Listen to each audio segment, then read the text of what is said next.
ክለባችን አርሰናል ሲያሸንፍ ሲቲ ደግሞ ነጥብ መጣል ችሏል።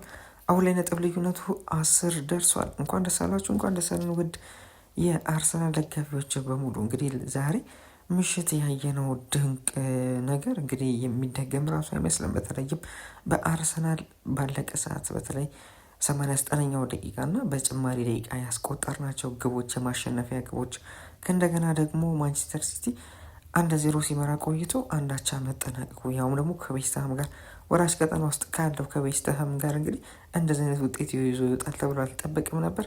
እንዲሁም ደግሞ አርሰናል በተለይም ከ89ኛ ደቂቃ በኋላ ግቦችን ያስቆጥራል ተብሎ አልተጠበቅም ነበር። ነገር ግን የኛው ጀግናው አርሰናል በቪክቶር ዮኬሬስ እና በእጅግ በጣም ምርጥ ጊዜን ምርጥ እንቅስቃሴን በአርሰናል ማሊያ በ0-2 እያሳየን ወጣቱ ተጫዋች ማክስ ዶማን ጎሎች አማካኝነት 2-0 በሆነ ውጤት አሸንፈናል። እንደገና ደግሞ ሲቲ አቻ ወጥቶልናል።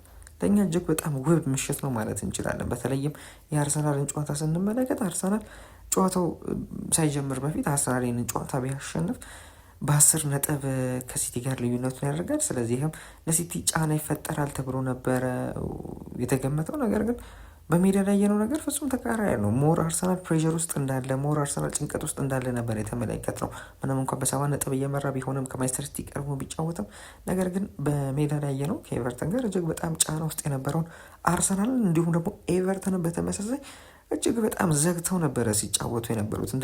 እንደሚጠበቀው እንግዲህ ሁልጊዜ እንደምናውቀው ዘግተው ነው የሚጫወቱት። ኤቨርተን በተለይ ከአርሰናል ጋር ሲጫወቱ ዘግተው ከሚጫወቱ ቡድኖች መካከል በሎ ብሎ ከሚጫወቱ ቡድኖች መካከል እንደሆነ ይታወቃል። ሁለት ጎል እነሱ ላይ ካስቆጠርን እንግዲህ ኦልሞስት ወደ 2 ዓመት ሆነናል።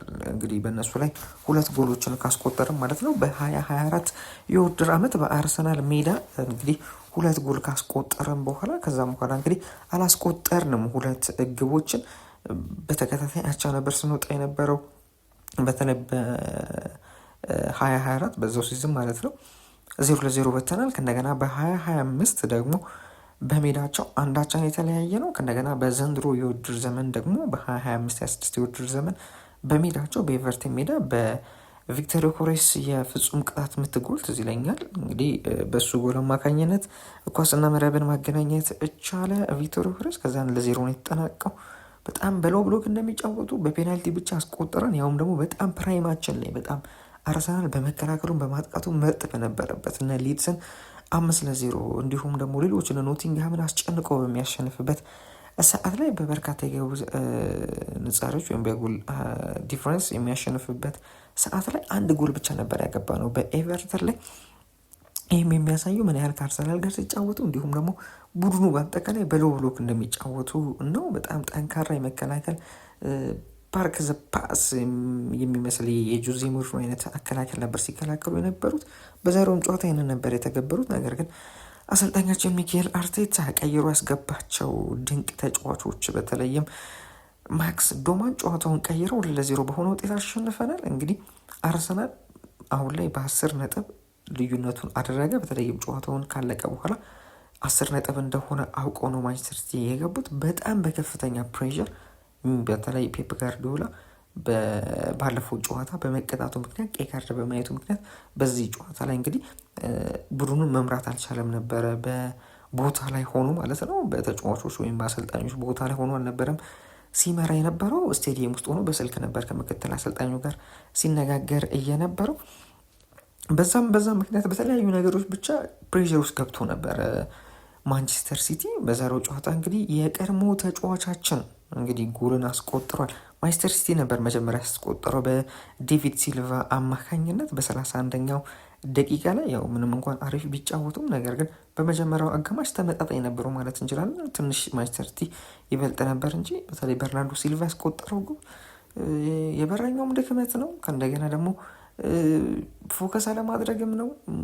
በርናርዶ ሲልቫም ሳያስበው ነው። ምንም እንኳን ኮሜንታተሩ በርናርዶ ሲልቫ አስቦት ነው የሚመስለኝ ቢልም እኔ በማይበት ቴሌቪዥን ስቴሽን፣ ነገር ግን አይመስለኝም። እኔ በግሌ የበርናርዶ ሲልቫ ጎል አውቆ አይደለም ለማሻማት አስቦ የነበረው ኳስ በበረኛው ፎከስ አለማድረግ ምክንያት እንዲሁም ደግሞ ቦታውን ለቆ ትንሽ ወጣ በማለቱ ምክንያት ነው እንጂ አስቦት በጭራሽ አይመስለኝም። ምክንያቱም ደግሞ ወደ ጎል እንዲሁም ደግሞ በረኛውንም አላየውም። ያየው ክሮስ ለማድረግ እና ሃላንድ ፔናልቲ ቦክስ ውስጥ የነበሩ ተጫዋቾችን ነው እንጂ ለማግባት አስቦ አልነበረም፣ ለክሮስ ነው።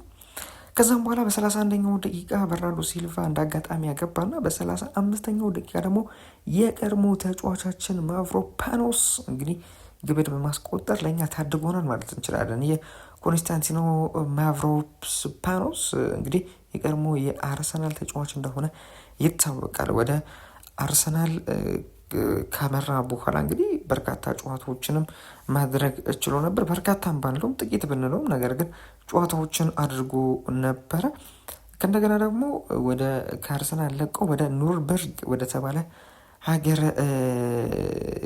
ወደ ዴንማርክ ይመስለኛል ወደዛ አምርቶ ወደ ጀርመን ነው ይቅርታ፣ ወደ ኑርንበርግ ወደ ተባለ የጀርመን ክለብ አምርቶ እንግዲህ በዛም አሪፍ እንቅስቃሴን አድርጎ ነበር።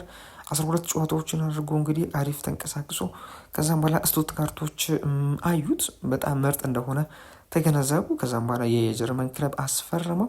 ከዛም በኋላ ምርጥ ጊዜ ነበር ያሳለፈው ከ2021 የውድድር ዘመን እስከ 2023 የውድድር ዘመን በጣም ምርጥ ጊዜን ማሳለፍ ችሎ ነበረ።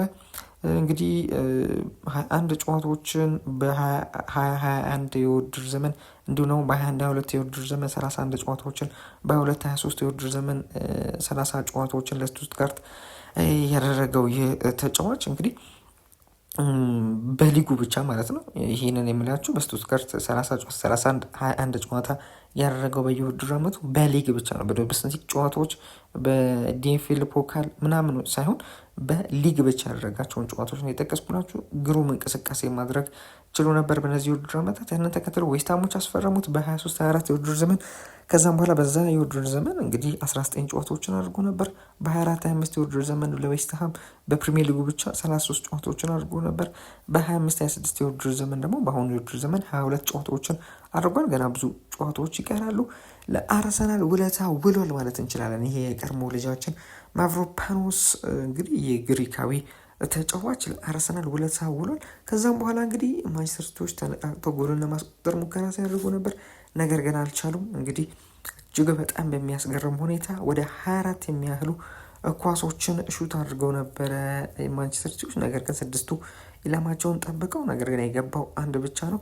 ዌስትሃምን ስንመለከት አንድ ሹት ነው ያደረገው፣ አንድ ሹቱን ታርጌት ነው እሱም የመታለት፣ እሱም ደግሞ ግብ ሆኖላቸዋል።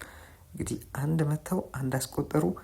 ማንቸስተር ሲቲ 24 መቶ አንድን ያስቆጠሩ፣ አንዳቻ በሆነ ውጤት ጨዋታው ተጠናቋል። አሁን ላይ እንግዲህ ማንቸስተር ሲቲ አሰልጣኝ እንዳለው ከሆነ የሊጉ ነገር አብቅቶለታል፣ በዚህ ጨዋታ ላይ ነጥብ ምንጥል ከሆነ ብሏል። እንግዲህ አሁን አብቅቷል፣ ያበቃለት ይመስለናል። ነገር ግን አሁንም መዘናጋት የለበትም ብዬ አስባለሁ ክለባችን አርሰናል። ቀጣይ እንግዲህ በርካታ ጨዋታዎች ከፊት ለፊታችን ይጠብቃሉ። በተለይ የሚጠብቁን ጨዋታ ስንመለከት በፕሪሚየር ሊጉ ብቻ ማለት ነው። ከበርንማውዝ ጋር በሜዳችን፣ ከማንቸስተር ሲቲ ጋር ከሜዳችን ውጭ፣ ከኒውካስትል ጋር በሜዳችን፣ ከፉልሃም ጋር በሜዳችን፣ ከዌስትሃም ጋር ከሜዳችን ውጭ፣ ከበርንሌ ጋር በሜዳችን፣ ከክሪስታል ፓላስ ጋር ከሜዳችን ውጭ የምንጫወት ይሆናል ማለት ነው። ማንቸስተር ሲቲን ደግሞ በአንጻሩ ስንመለከት ከዚህ በኋላ ያለበትን ጨዋታ በፕሪሚየር ሊጉ ብቻ ስንመለከት ከቼልሲ ጋር ከሜዳ ውጭ በቼልሲ ሜዳ ማለት ነው በስታንፎርድ ብሪጅ፣ ከእንደገና ደግሞ ከአርሰናል ጋር በሜዳው፣ ከበርንሌ ጋር ከሜዳ ውጭ፣ ከኤቨርተን ጋር ከሜዳ ውጭ፣ ከብሬንትፎርድ ጋር በሜዳው፣ ከበርንማውዝ ጋር ከሜዳ ውጭ፣ ከአስቶን ቪላ ጋር በሜዳው። እነዚህን ይመስላሉ እንግዲህ የማንቸስተር ሲቲ ጨዋታ። አርሰናል ከሚጫወታቸው ጨዋታዎች ስንቱን ያሸንፋል ብላችሁ ታስባላችሁ? ማንቸስተር ሲቲ እስከሚጫወታቸው ጨዋታ በስንቱ ነጥብ ይጥላል ብላችሁ ታስባላችሁ? በኮሜንት ላይ ብታሳውቁኝ ደስ ይለኛል። ለዛሬ ያዝላችሁ ፕሮግራም ይመስል ነበር። እስከ መጨረሻው ድረስ ተከታተላችሁን ላይክ እና ሰብስክራይብ ስለምታደርጉ እጅግ አድርገን እናመሰግናለን። መልካም ጊዜ